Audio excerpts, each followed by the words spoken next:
Buenos días a todos. Me acaba de escribir un comentario y que subiría y creo que tiene parte de razón. Así que os voy a dar una pequeña explicación sobre cómo realizar las actividades.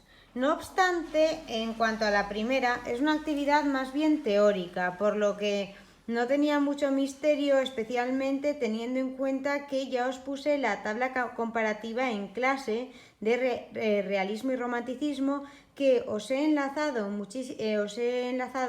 muchísimas páginas web donde se explican las diferencias de romanticismo y realismo, y básicamente estas diferencias aparecen simplemente repetidas en el cuadro azul.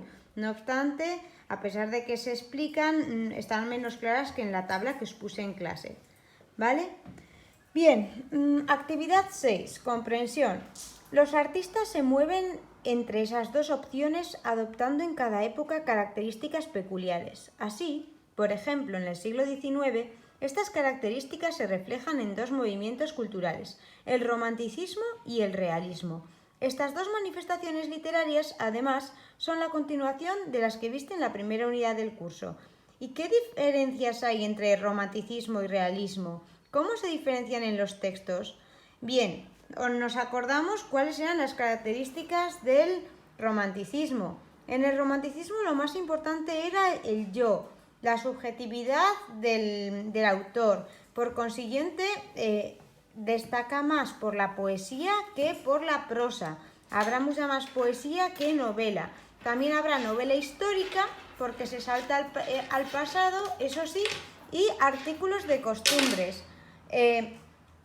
En cuanto al realismo, en el realismo va a predominar la novela y se va a tratar de retratar con la máxima verosimilitud posible y la máxima rigurosidad la sociedad de la época, para criticar aquello que no funcionaba bien, para subrayar los problemas sociales que aquejaban esa sociedad.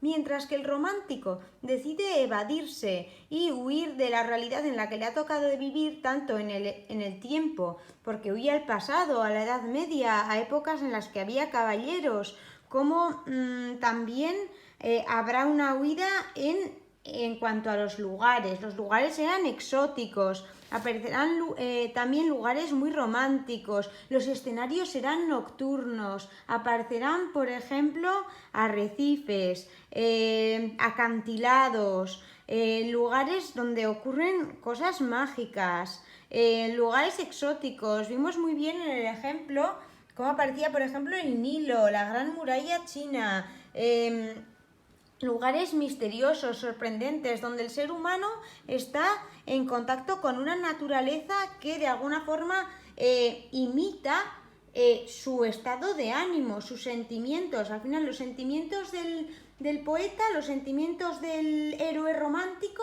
van a estar completamente evocados a través del paisaje. Si está enfadado, lloverá, habrá una terrible tormenta, habrá rayos. Si en cambio está enamorado y se siente feliz, todo será pues cielos azules, una naturaleza muy agradable. Bien, los lugares serán exóticos, habrá elementos lujosos. Esto ya lo comentamos en clase. Vale. En el realismo ya vimos que en cambio se intentaría retratar cómo vivía la gente de la época, criticar también algunos aspectos, todo se situaría en el presente. Se escribe sobre todo novelas, habrá un narrador omnisciente y predominará el estilo indirecto. Muchas veces el dijo, pensó, el narrador lo va a saber absolutamente todo, recordadlo, y siempre se hablará normalmente en tercera persona de lo que sienten o piensan o dicen los personajes.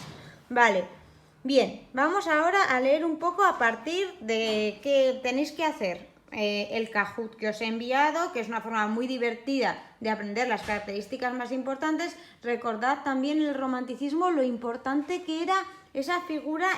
Lo primero, que hay unos enamorados. Esos enamorados están un poco por encima de las leyes morales, del bien y del mal, y esos enamorados también resulta que están condenados de alguna forma a la fatalidad, a un destino trágico. Muchos de ellos acaban suicidándose, no consiguen obtener aquello que desean, no son correspondidos quizá amorosamente, no consiguen tener la libertad que tanto anhelan. Por consiguiente,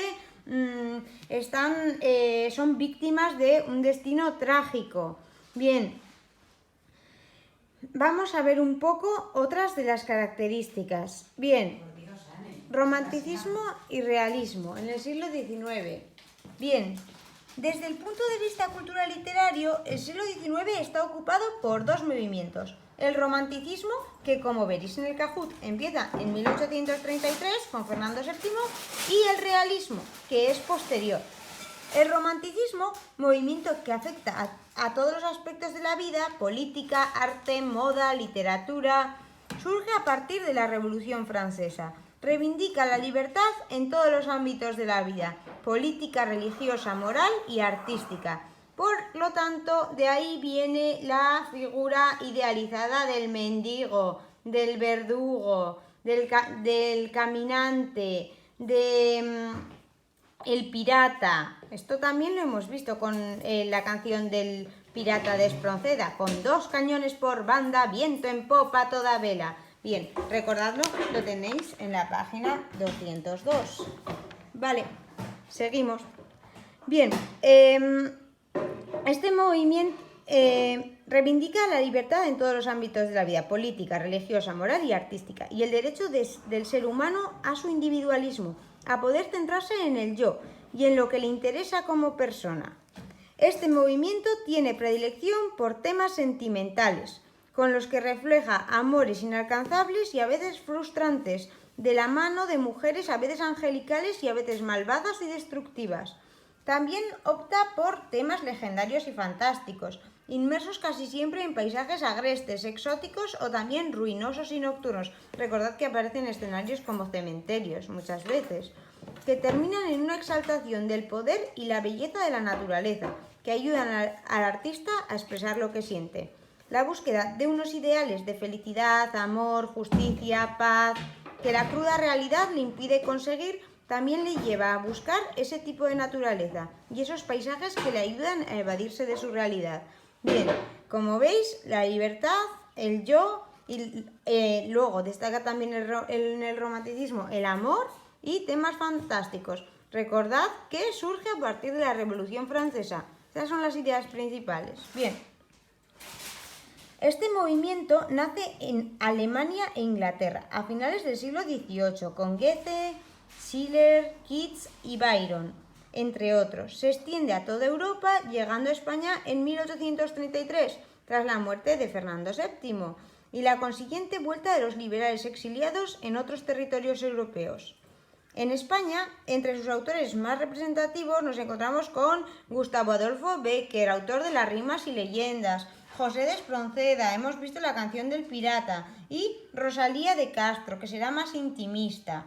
Bien, a mediados del siglo XIX, después de la Revolución de 1848, otros cambios y transformaciones se cuecen en la sociedad y como consecuencia surge en Francia el realismo como reacción al idealismo romántico.